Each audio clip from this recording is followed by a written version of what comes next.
ลิตภัณฑ์อาหารเสริมแบบยาพื้นเมืองที่ค้นคิดและผลิตจากหมอยาของลาวเฮาในชื่อว่าหมอยาท้องหลวงพระบางทีพีซึ่งเป็นยาพื้นเมืองที่ช่วยฟื้นฟู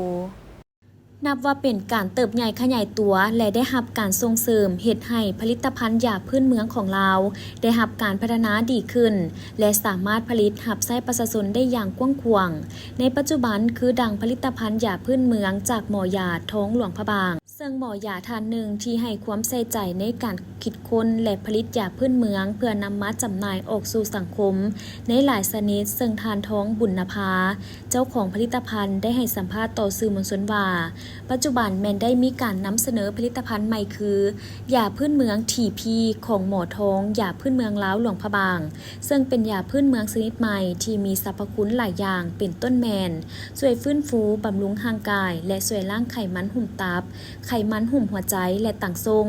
ซึ่งผลิตภัณฑ์ดังกล่าวแมนได้ผลิตจำหน่ายโดยผ่านทั้งกรมอาหารและยากระทรวงสาธารณสุขอย่างถูกต้องซึ่งรับประกันได้ความปลอดภัยในการรับประทานเป็นผลิตภัณฑ์ที่สกัดจากหากไม้ต้มผลิตผ่านโรงงานที่ได้มาตรฐานสากล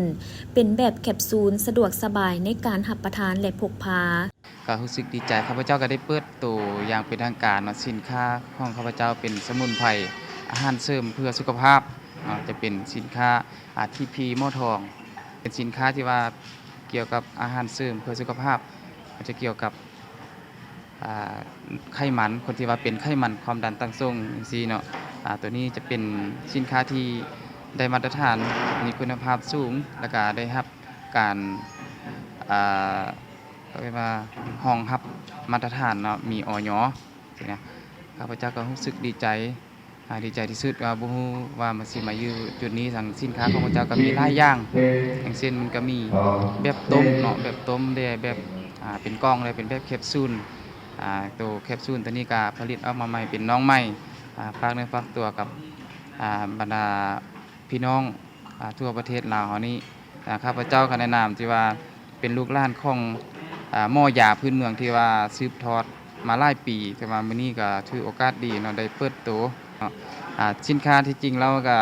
มันจะเป็นแบบต้มเนาะทำอิฐเป็นแบบต้มแล้วก็เฮามานำใช้มาหลายปีเราก็อิงตามเศรษฐกิจบ้านเมืองบางคนก็ที่ว่าเคยกินนะเขาเจ้าเคยกินแล้วเขาเจ้าบางคนก็เล่นรถขับรางบ่มีเวลาสิไปต้มหั่นน่ะก็เลยมาจากห้างเสียงหลายภาคส่วนเขาเจ้าเอิ้นว่ามันพัฒนาเด้อมันต้มบ่ทันต้มแล้วก็เลยผลิตเฮ็ดเป็นแคปซูลเป็นกล่องมาเพื่อความสะดวกสบายง่ายขึ้นของลูกค้าที่ว่าเอาไปอุปโภคบริโภคเนี่ยมันจะง่ายขึ้น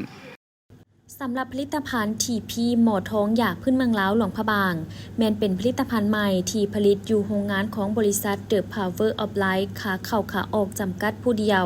ที่ได้รับการรับรองจากกรมอาหารและยากระทรวงสาธารณสุขซึ่งนอกจากผลิตภัณฑ์ดังกล่าวแล้วหมอยาท้องหลวงพระบางยังมีผลิตภัณฑ์หลายอย่างที่ผลิตจากธรรมชาติที่ต้มใส่น้ำรับประทานแบบดั้งเดิมอีก